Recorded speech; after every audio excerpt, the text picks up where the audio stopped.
Looking at the results for the year ended 30 June 2013, and highlight for the period, I guess, is the increase in our distribution to shareholders at 7.2%, in line with what we guided the market at the half-year period, and certainly better than we guided at the beginning of the year, which was for growth of just over 6%.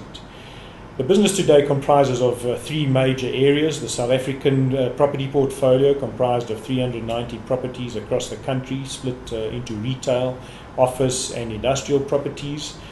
We then have our 50% interest in the V&A Waterfront in partnership with the Government Employees Pension Fund, PIC on behalf of them. And then our Australian business, where we have 44 properties in a subsidiary which is separately listed on the Australian Stock Exchange, which has got about 1.7 billion Australian dollars worth of property spread right across Australia. The key contributors to this year's results is a solid performance from the South African portfolio. Net property income grew at about 5.7%, impacted, I guess, by more sales this year of property than acquisitions. One would have expected that number a bit higher, but offset by the reduced borrowing costs within the South African operation. Net that resulted in about an 11.1% increase in overall contribution to the result from our South African business. 75% of the total distributable income comes from the South African portfolio.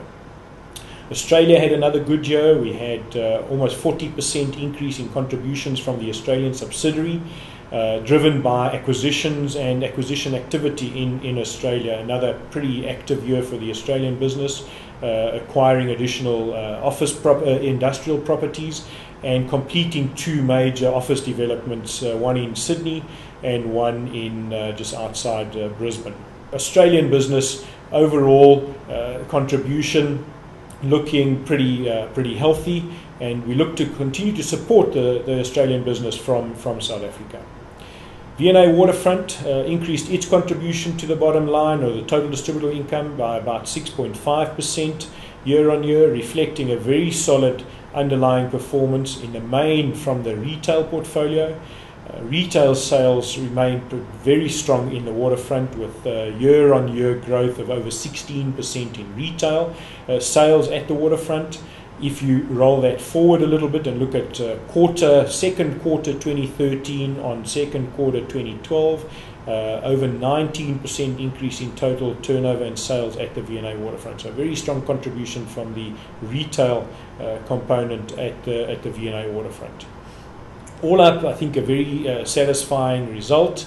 Unfortunately, due to the vagaries of the market, the share price since May has not performed that well. Growthpoint share price probably down between 20 and 25% since the peak in May, but nothing to do with the fundamentals of our business. It's all macro issues that have resulted in global bond rates moving up, and Growthpoint share price not being spared. With yields moving up, unfortunately our share price moves down. I think for the first time this year in Growthpoint's history, our total tangible assets exceeded 60 billion. In fact, at the year-end date 30 June, it's just short of 63 billion in total tangible assets. Property assets of that just short of 60 billion.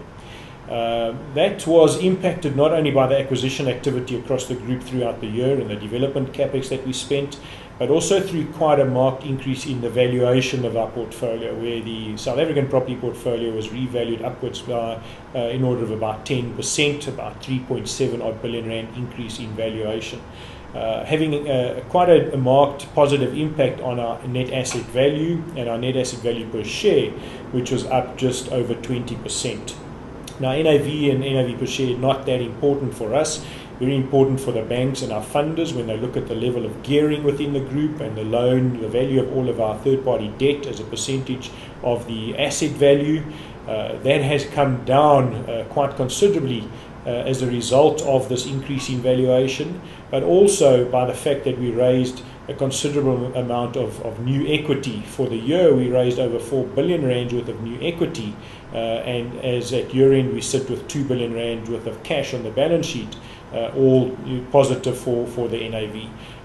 But NAV not a very important number for us operationally and in the day-to-day operation of the business.